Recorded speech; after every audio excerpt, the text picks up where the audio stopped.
All right. So, welcome to another edition of Travels with Charlie.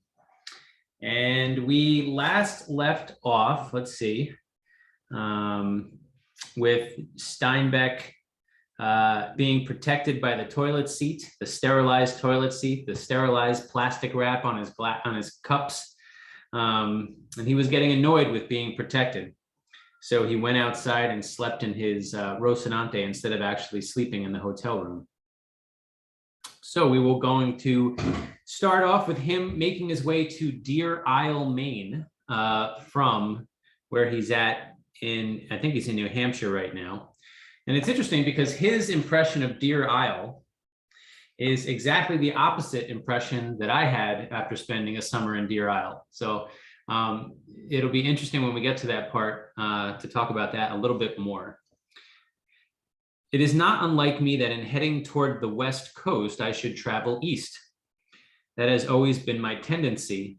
I was going to Deer Isle, Maine for a very good reason. My longtime friend and associate, Elizabeth Otis, has been going to Deer Isle every year. And when she speaks of it, she gets an otherworldly look in her eyes and becomes completely inarticulate.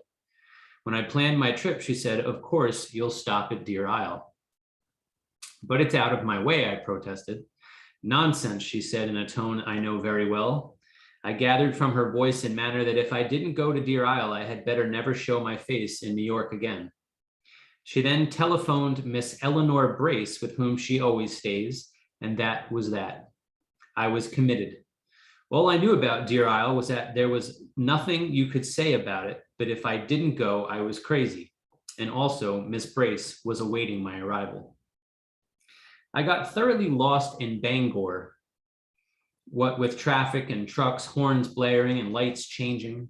I vaguely remembered that I should be on US Highway 1, and I found it and drove 10 miles in the wrong direction back towards New York City. I had been given written directions on how to go, detailed directions, but have you ever noticed that instructions from one person who knows the country gets you more lost than you already are, even when they are accurate? I also got lost in Ellsworth, which I am told is impossible to do. Then the roads narrowed and the lumber trucks roared past me, and I was lost all day, even though I found Blue Hill and Sedgwick.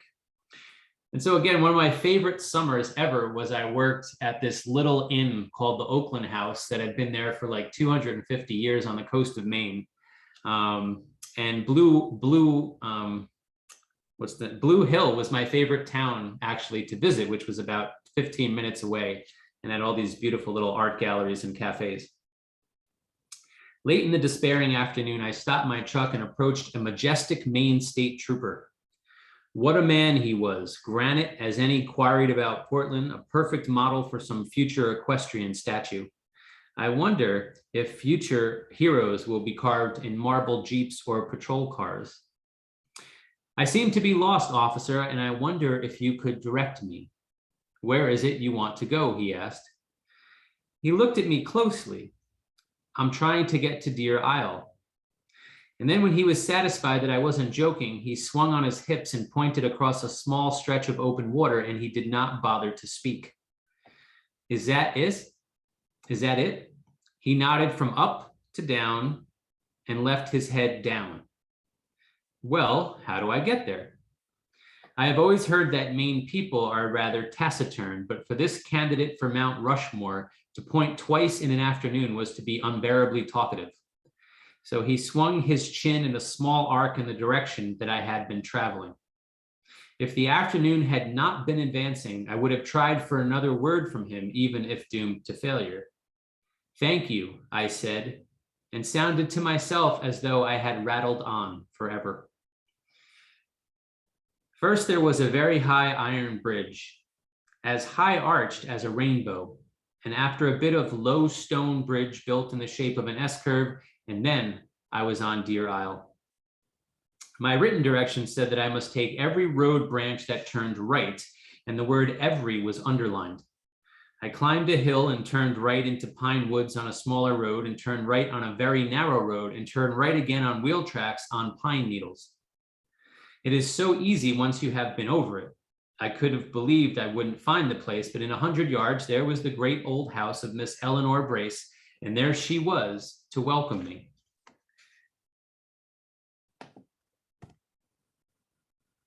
Hold on. I let Charley out, and suddenly an angry streak of gray burned across the clearing in the pines and bucketed into the house. That was George. He didn't welcome me, and he particularly didn't welcome Charley. I never did rightly see George, but his sulking presence was everywhere. For George is an old gray cat who has accumulated a hatred of people and things so intense that even hidden upstairs, he communicates his prayer that you will go away. If the bomb shelf should fall and wipe out every living thing except Miss Eleanor Brace, George would be happy. That's the way he would design a world if it were up to him. And he could never know that Charley's interest in him was purely courteous. If he did, he would be hurt in his misanthropy, for Charley has no interest in cats whatsoever, even for chasing purposes. We didn't give George any trouble because for 2 nights we stayed in Rocinante. But I am told that when guests sleep in the house, George goes into the pine woods and watches from afar, grumbling his dissatisfaction and pouring out his dislike.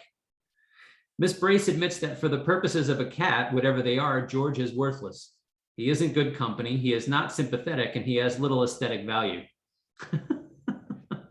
Perhaps he catches mice and rats, I suggested hopefully. Never, said Miss Brace. Wouldn't think of it. And do you want to know something? George is a girl.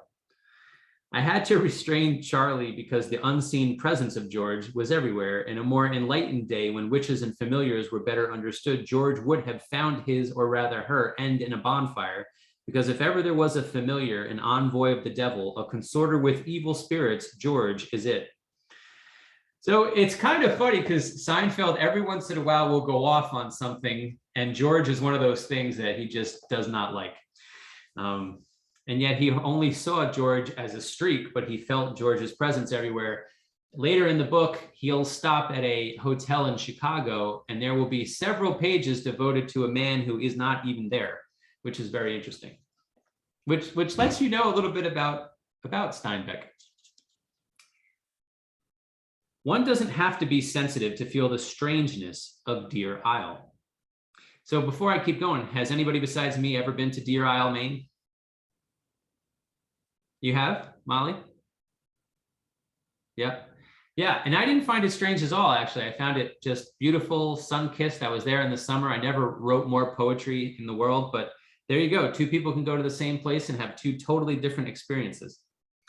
And he says, and if people who have been going there for many years cannot describe it, what can I do after 2 days? It is an island that nestles like a suckling against the breast of Maine, but there are many of those. The sheltered, darkling water seems to suck up light, but I've seen that before. The pine woods rustle and the wind cries over open country that is like Dartmoor. Stonington, Deer Isle's chief town, does not look like an American town at all in place or in architecture. Its houses are layered down to the calm water of the bay. That's true. This town very closely resembles Lyme Regis on the coast of Dorset, and I would willingly bet that its founding settlers came from Dorset or Somerset or even Cornwall. Maine speech is very like that in West Country England, the double vowels pronounced as they are in Anglo-Saxon, but the resemblance is doubly strong on Deer Isle. And the coastal people below the Bristol Channel in England are secret people and perhaps magic people. There's aught behind their eyes, hidden away so deep that perhaps even they do not know where they have it. And the same thing is so in Deer Islers. To put it plainly, this isle is like Avalon. It must disappear when you are not there. Or take, for example, the mystery of the coon cats, huge tailless cats with gray coats barred with black, which is why they are called coon cats. They are wild. They live in the woods and are very fierce. Once in a while, a native brings in a kitten and raises it, and it is a pleasure to him, almost an honor, but coon cats are rarely even approximately tame. You take a chance of being raped or bitten all the time. These cats are obviously of Manx origin, and even interbreeding with tame cats, they contribute taillessness. The story is that the great ancestors of the coon cats were brought by some ship's captain and that they soon went wild. but I wonder where they get their size. They are twice as big as any Manx cat that I ever saw. Could it be that they are bred with bobcat or lynx? I don't know. Nobody knows. So that's another one of his asides, the coon cats. He writes a long paragraph about them and then he moves on. Down by the Stonington Harbor, the summer boats were being pulled up for storage. And not only here, but in other inlets nearby are very large lobster pounds crawling with those dark-shelled Maine lobsters from the dark water, which are the best lobsters in the world. Miss Brace ordered up 3, not more than 1.5 pounds, she said, and that night their excellence was demonstrated beyond a doubt. There are no lobsters like these, simply boiled with no fancy sauces, only melted butter and lemon. They have no equals anywhere. Even shipped or flown alive away from their dark homes, they lose something. At a wonderful store in Stonington, half hardware store and half ship's chandler, I bought a kerosene lamp with a tin reflector for Rocinante. I had the fear that I might somewhere run out of butane gas, and how would I read in bed then? I screwed the lamp bracket to the wall over my bed and trimmed the wick to make a golden butterfly of flame. And often on my trip, I used it for warmth and color as well as light. It was exactly the same lamp that was in all the rooms at the ranch when I was a child. And no pleasanter light was ever designed, although old timers say that whale oil makes a nicer flame.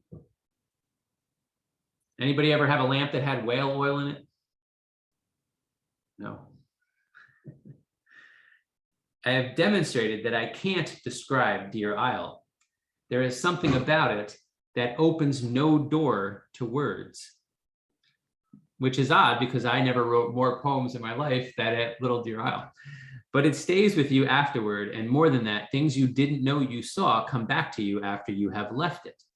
One thing I remember very clearly, it might have been caused by the season with a quality of light or the autumn clarity, but everything stood out separate from everything else. A rock, a rounded lump of sea-polished driftwood on a beach, a roofline. Each pine tree was itself and separate even if it was a part of a forest. Drawing a very long bow of relationships, could I say that the people have that same quality? Surely I never met such ardent individuals. I would hate to try to force them to do anything they didn't want to do. I heard many stories about the Isle. I remember it is Isle and not island, and was given much taciturn advice. There's that word again, taciturn. That's like 5 times now. I will repeat only one admonishment from a native of Maine, and I will not put a name to that person for fear of reprisal. Don't ever ask directions of a Maine native, I was told. Why ever not? Somehow we think it is funny to misdirect people, and we don't smile when we do it, but we laugh inwardly. It is our nature. So they will give you wrong directions in Maine just to have a little bit of fun with you. And then Steinbeck says, I wonder if that is true, although I would never test it because through my own efforts, I am lost most of the time without any help from anyone else. I have spoken with approval, even affection of Rocinante, but not of the pickup truck on which the camper top rode. It was a new model with a powerful V6 engine. It had automatic transmission and an oversized generator to give me lights inside the cabin if I should need them. The cooling system was so loaded with antifreeze that it could have withstood polar weather. I believe that American-made automobiles for passengers are made to wear out, so they must be replaced. This is not so with the trucks. A trucker requires many more thousands of miles of good service than a passenger car owner. He is not to be dazzled with trimming or fins or doodads, and he is not required by his status to buy a new model every year or so to maintain social face. It's another great word you don't hear that much that my grandfather used to say all the time, doodad. I like that. Everything about my truck was made to last. Its frame was heavy, the metal rigid, the engine big and sturdy. Of course, I treated it well in matters of oil changes and greasing, and I did not drive it to its limit or force it to do acrobatics required of sports cars. The cab was double-walled and a good heater had been installed. When I returned after more than 10,000 miles, the engine was only well broken in. and it never failed or stuttered even once during the journey. So there you go. There's an aside about Rocinante. I moved up the coast of Maine through Millbridge and Addison and Machias and Perry and South Robbinston until there was no more coast. I never knew or had forgotten how much of Maine sticks up like a thumb into Canada with New Brunswick on the west. We know so little of our own geography. Why, Maine extends northward almost to the mouth of the St. Lawrence, and its upper border is perhaps 100 miles north of Quebec. And another thing I had conveniently forgotten was how incredibly huge America is. As I drove north through the little towns and the increasing forest rolling away to the horizon, the season changed quickly and out of all proportion. Perhaps it was my getting away from the steadying hand of the sea, and also perhaps I was getting very far north. The houses had a snow-beaten look, and many were crushed and deserted, driven to earth by the winters. Except in the towns, there was evidence of a population which had once lived here and farmed and had its being, and had then been driven out. The forests were marching back, and where farm wagons once had been, only the big logging trucks rumbled along.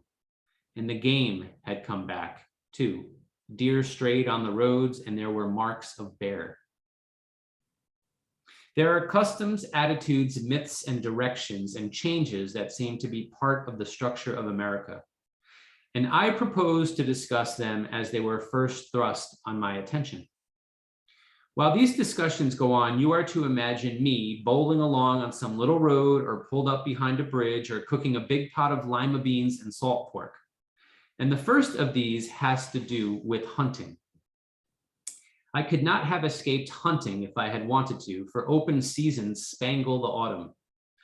We have inherited many attitudes from our recent ancestors who wrestled this continent as Jacob wrestled the angel, and the pioneers won. From them, we take a belief that every American is a natural-born hunter. And every fall, a great number of men set out to prove that without talent, training, knowledge, or practice, they are dead shots with a rifle or a shotgun. And the results are horrid. From the moment I left Sag Harbor, the guns were booming at the migrating ducks, and as I drove in Maine, the rifle shots in the forest would have frightened off any number of redcoats so long as they didn't know what was happening. This is bound to get me a bad name as a sportsman, but let me say at once that I have nothing against the killing of animals. Something has to kill them, I suppose. In my youth, I often crawled miles on my belly through freezing wind for the pure glory of blasting a mud hen, which even soaked in salt water made poor eating. I don't greatly care for venison or bear or moose or elk, except for the livers. The recipes, the herbs, the wine, the preparation that goes into a good venison dish would make an old shoe a gourmet's delight. If I were hungry, I would happily hunt anything that runs or crawls or flies, even relatives, and tear them down with my teeth. But it isn't hunger that drives millions of armed American males to forests and hills every autumn, as the high incidence of heart failure among the hunters will prove. This is Steinbeck, the comedian, at his best. He rivals Seinfeld in every respect right now. Somehow the hunting process has to do with masculinity, but I don't quite know how.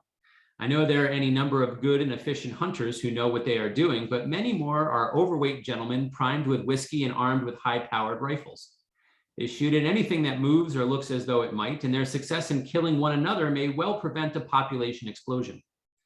If the casualties were limited to their own kind, there would be no problem, but the slaughter of cows, pigs, farmers, dogs, and highway signs makes autumn a dangerous season in which to travel. A farmer in upper New York State painted the word cow in big black letters on both sides of his white bossy, but the hunters shot it anyway.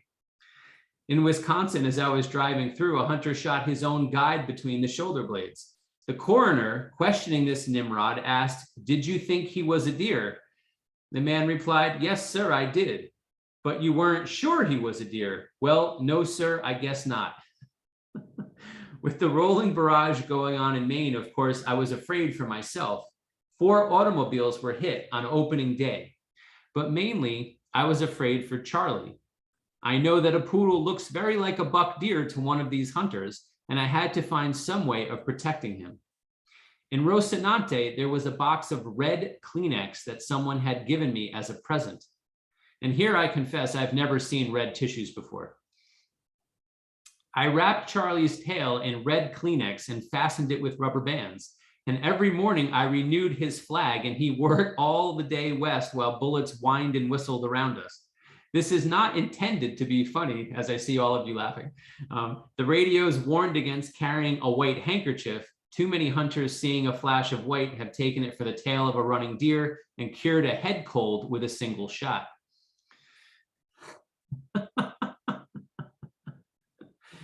But this legacy of the frontiersman is not a new thing.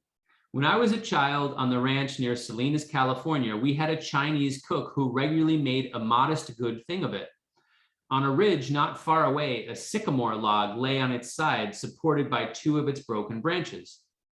Lee's attention was drawn to this speckled, fawn-colored chunk of wood by the bullet holes in it. So he nailed a pair of horns to one end and then retired to his cabin until deer season was over.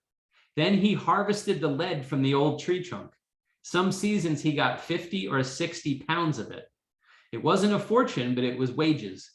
After a couple of years, when the tree was completely shot away, Lee replaced it with 4 gunny sacks of sand, but those same antlers.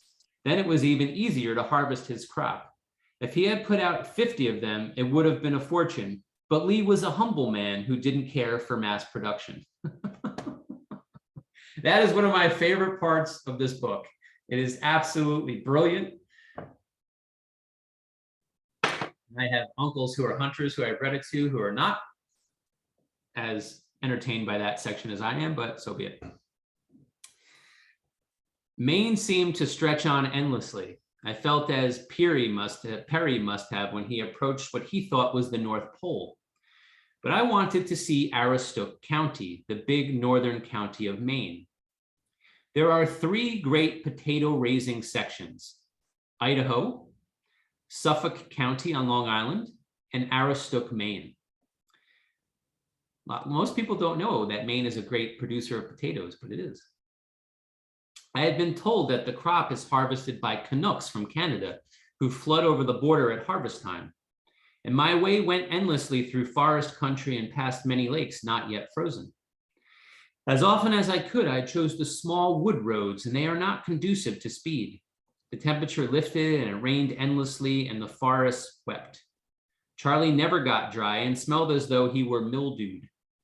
The sky was the color of wet gray aluminum, and there was no indication on the translucent shield where the sun might be, so I couldn't tell my direction. On a curving road, I might have been traveling east or south or west instead of the north I wanted. That old fake about the moss growing on the north side of trees lied to me when I was a Boy Scout. Moss grows on the shady side, and that may be any side. I determined to buy a compass in the next town, but there wasn't any next town on the road I was traveling. The darkness crept down, and the rain drummed on the steel roof of the cab, and the windshield wipers sobbed their arcs. Tall, dark trees lined the road, crowding the gravel.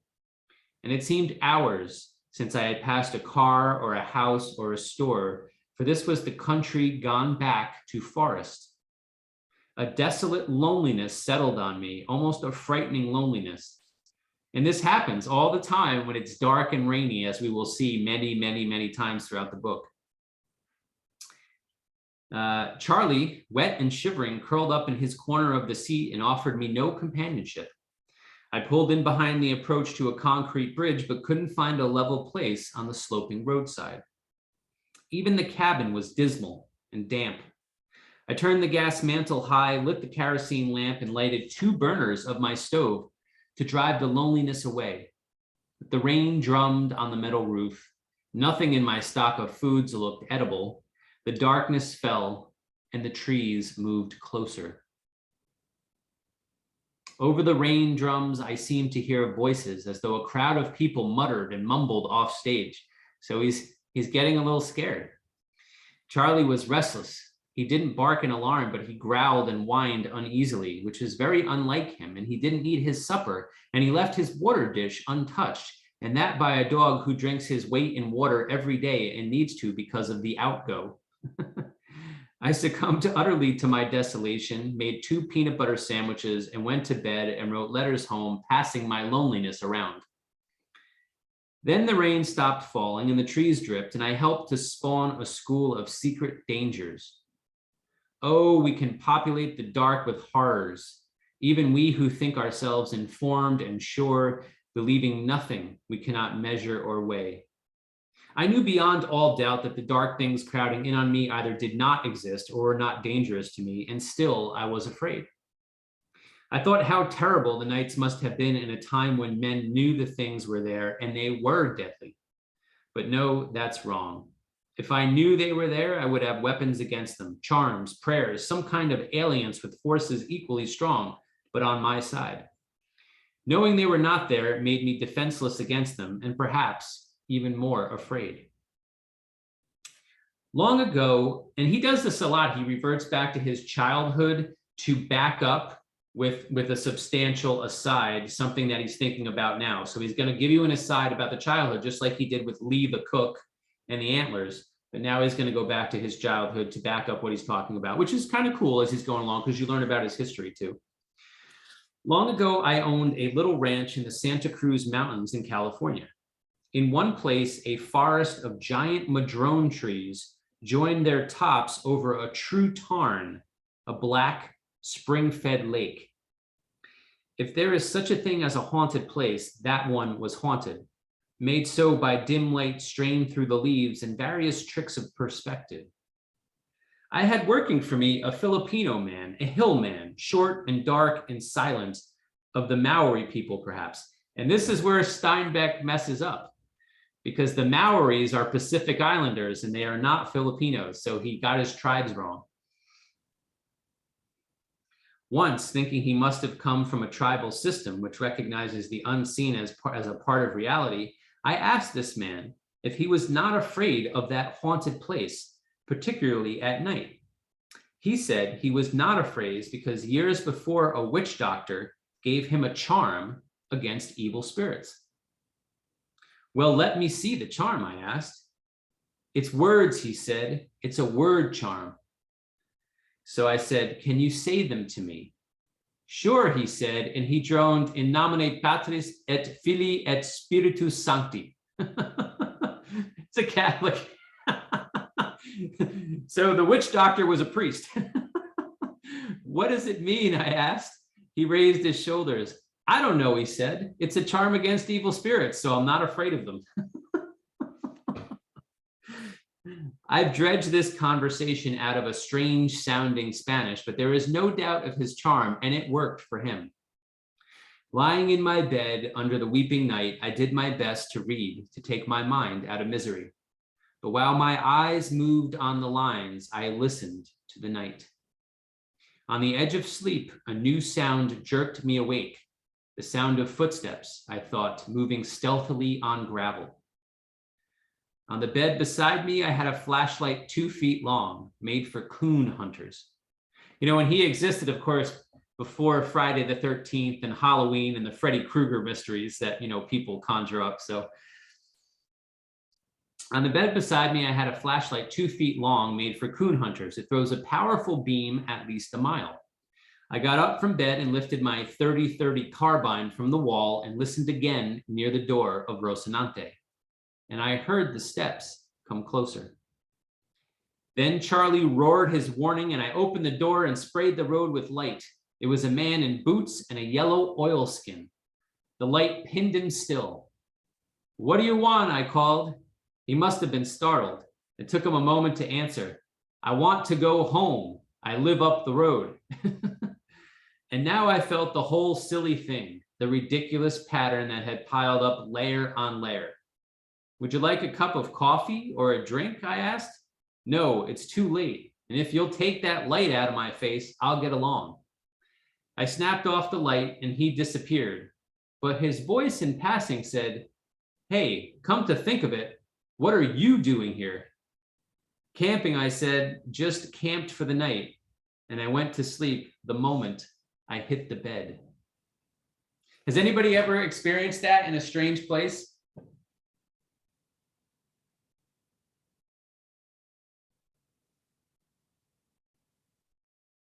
No, nobody.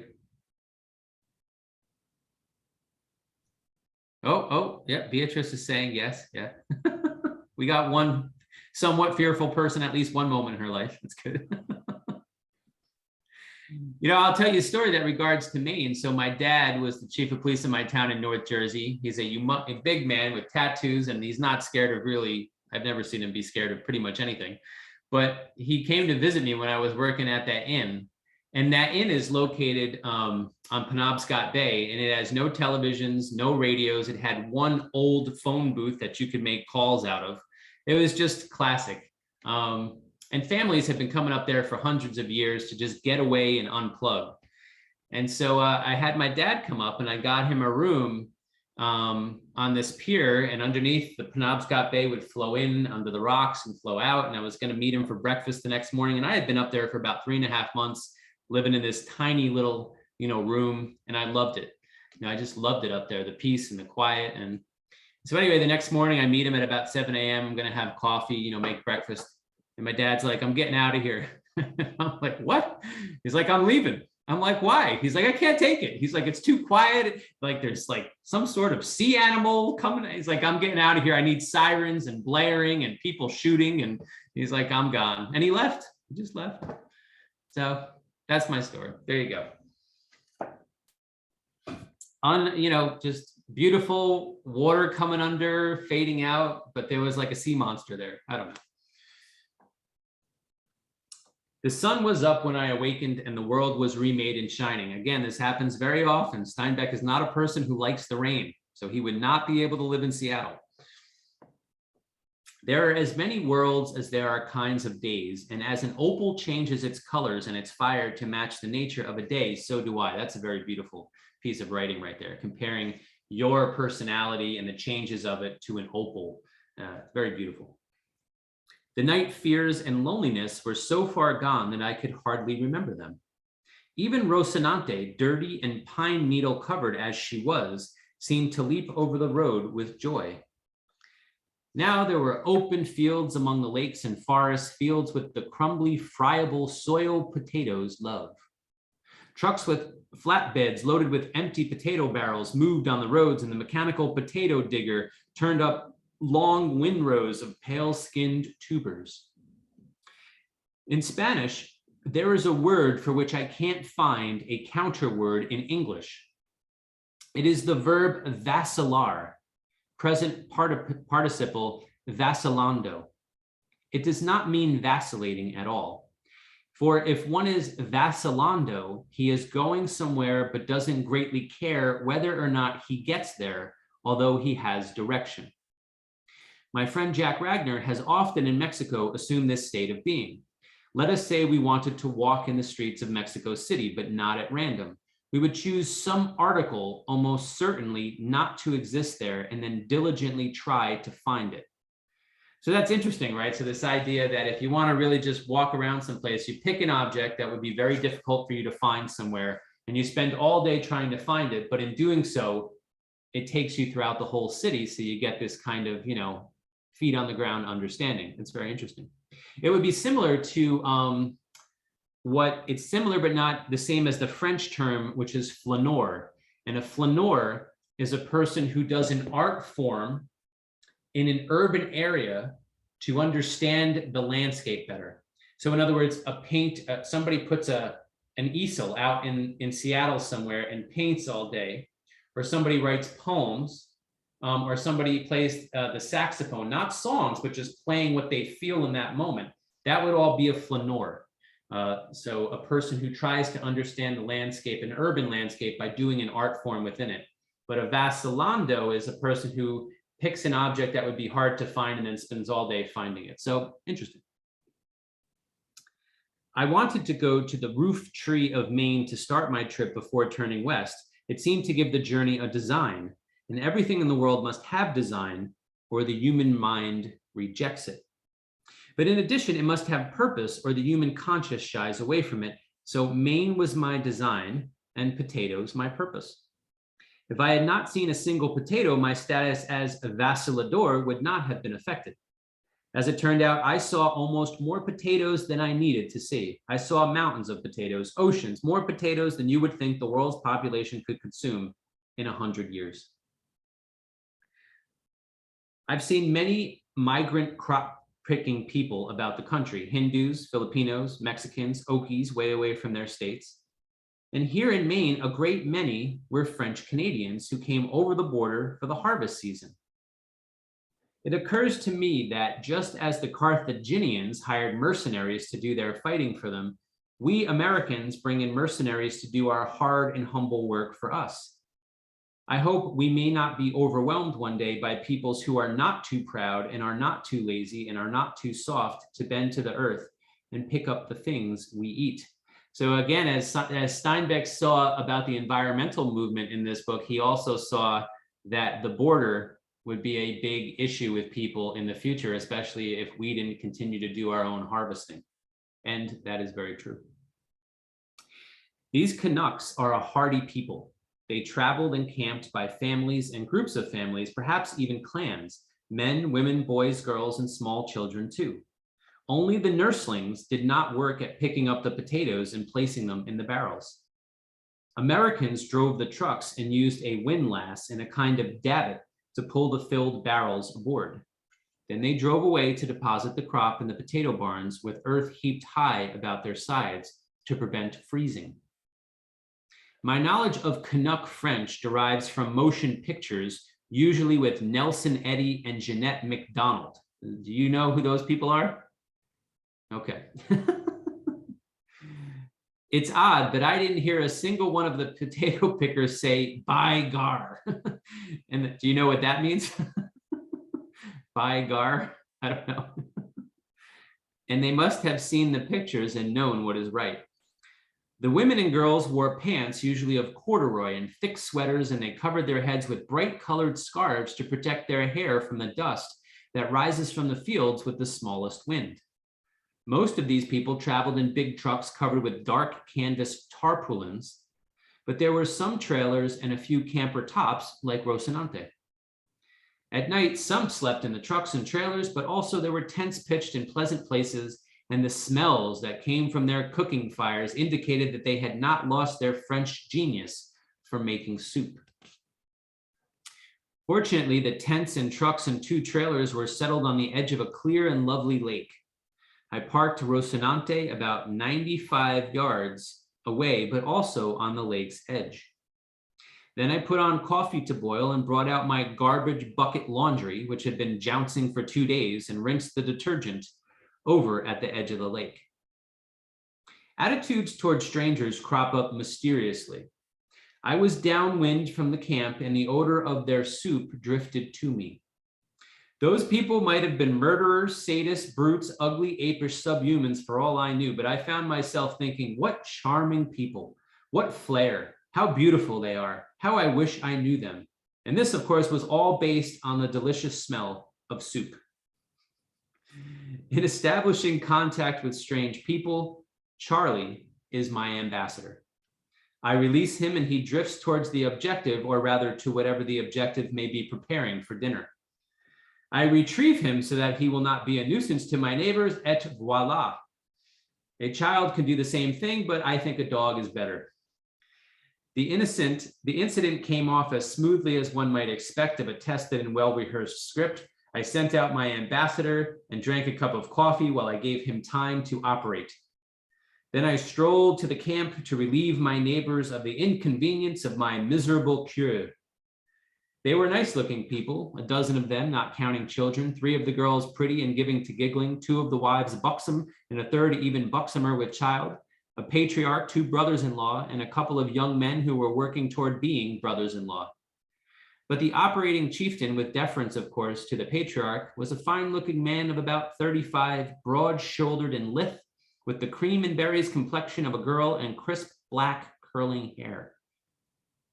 The dog had caused no trouble, he said. The truth was that they had remarked that he was a handsome dog.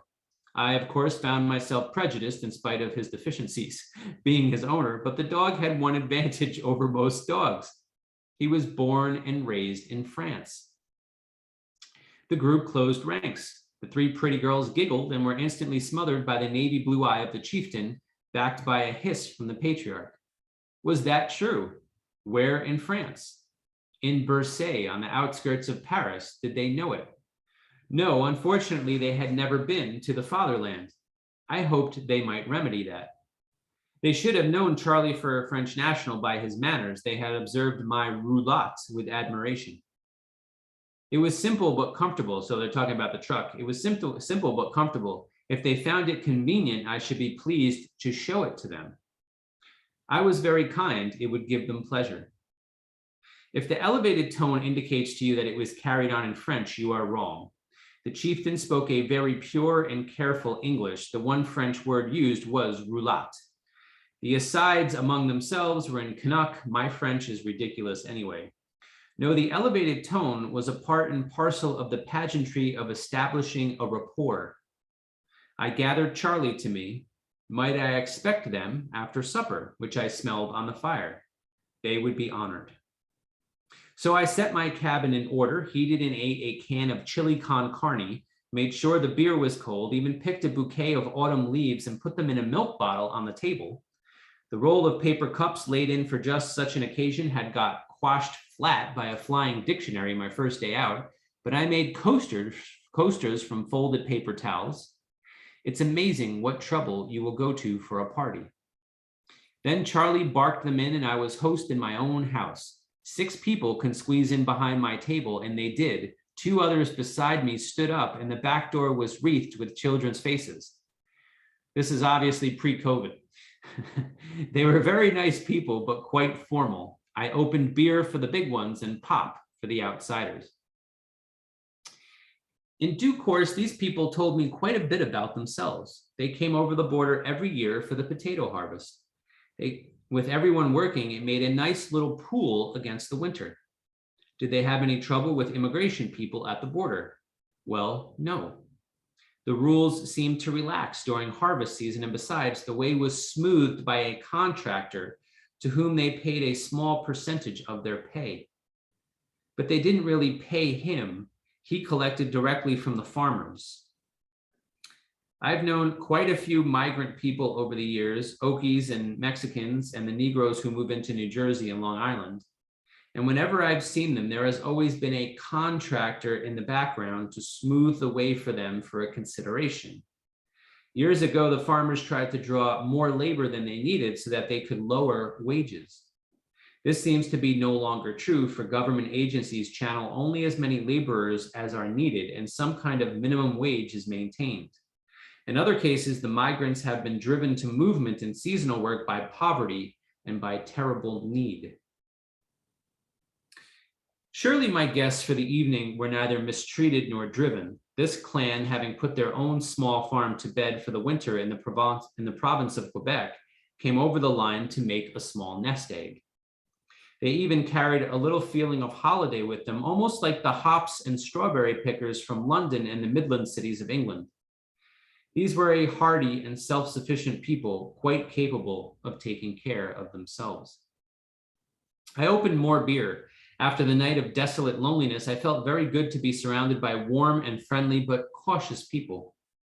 I tapped an artesian well of good feeling and made a small speech in my pidgin type of English. And then he speaks in French for a little while here, which I will not try. They looked startled but interested. Then John the chieftain slowly translated my speech into high school English and put it back into Canadian French. Charente, he asked. Why Charente? I leaned down and opened a compartment under my sink and lifted out a bottle of very old and revered brandy brought along for weddings, frostbite, and heart attacks. John studied the label with the devout attention a good Christian might give to the Holy Sacrament, and his words were reverent. Jesus Christ, he said, I forgot. Charente, that's where cognac is. Then he read the purported year of the bottle's nativity and softly repeated his first words. He passed the bottle to the patriarch in his corner, and the old man smiled so sweetly that for the first time I could see that he lacked front teeth. The brother-in-law growled in his throat like a happy tomcat, and the pregnant ladies twittered like alouettes singing to the sun.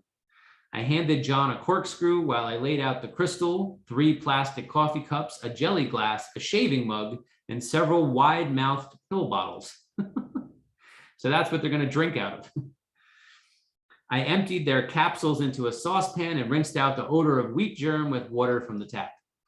The cognac was very, very good, and from the first muttered santé and the first clicking sip, you could feel the brotherhood of man growling until it filled Rocinante full, and the sisterhood also. They refused seconds, and I insisted, and the division of thirds was put on the basis that there wasn't enough to save. And with the few divided drops of that third, there came into Rocinante a triumphant human magic that can bless a house, or a truck for that matter.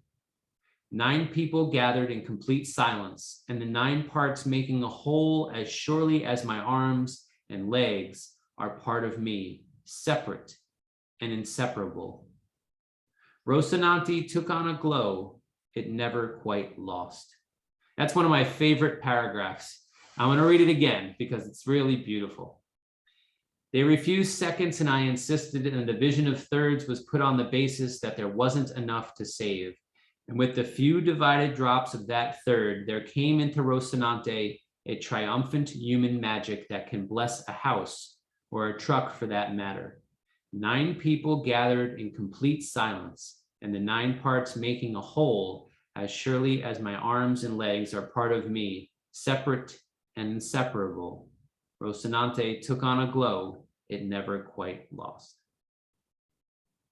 But then he does what I actually totally believe, as somebody who lived nomadically for so long, that each moment is a moment, and then it goes, and that's true. Such a fabric cannot be prolonged and should not be. The patriarch gave some kind of signal. My guests squirmed out of their squeezed up seats behind the table, and the adieux, as they should be, were short and formal. Then they went into the night, their way home lighted by the chieftain John carrying a tin kerosene lantern. They walked in silence among sleepy, stumbling children, and I never saw them again, but I like them. And I love that he doesn't say liked. He says, but I like them, because it's in the present, and he still does. It's not in the past. It's very interesting, but a little thing like that says a lot about what he's trying to express to us here. And so does this next thing. I didn't make down my bed because I wanted to start very early.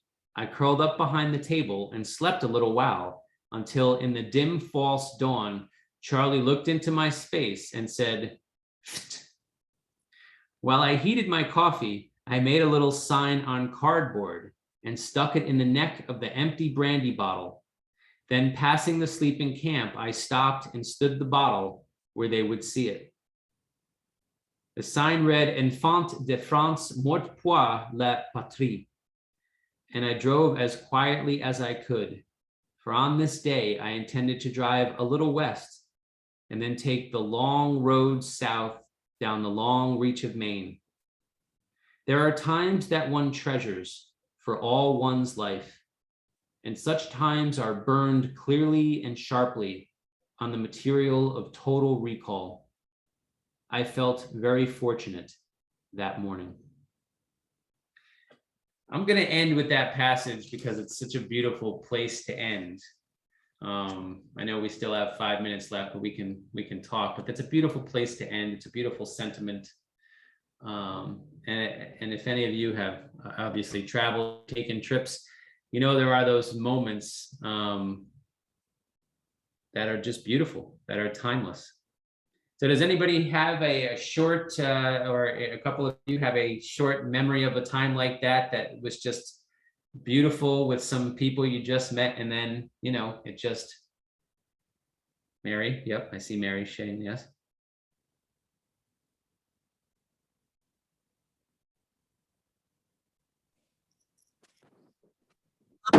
We're in Rome or outside of Rome, and we were staying in a hotel where, what was the airline? One of the Arabian Airlines, Qatar. house their staff between flights. And we decided to take the bus into Rome and do some sightseeing. And a young stewardess from Qatar Airlines joined us. She was a young Turkish woman who had signed on with him for 2 years. And we spent just a wonderful part of the day with her. And it was, she had learned English by watching American television, particularly Friends. She had a degree in international economics. Of course, she was very beautiful, very warm and very friendly. And on the way back to the hotel, we reconnected at the bus station. The next morning, when we came down for breakfast, she came over and embraced us and joined us for breakfast. And we knew we would never see each other again, but it was just unforgettable in her warmth and friendliness and self-assurance and openness about what it was like to work for Qatar Airlines, which sounded pretty unpleasant, about her hopes to go to Germany. Anyway, she was unforgettable. That's good. That is a good, yeah. You never know, right? You never know who you're going to meet, where you're going to meet them, and what kind of bonds you're going to forge, even if it's like all bonds ultimately are transient. But that doesn't mean that they're not sustainable in the moment.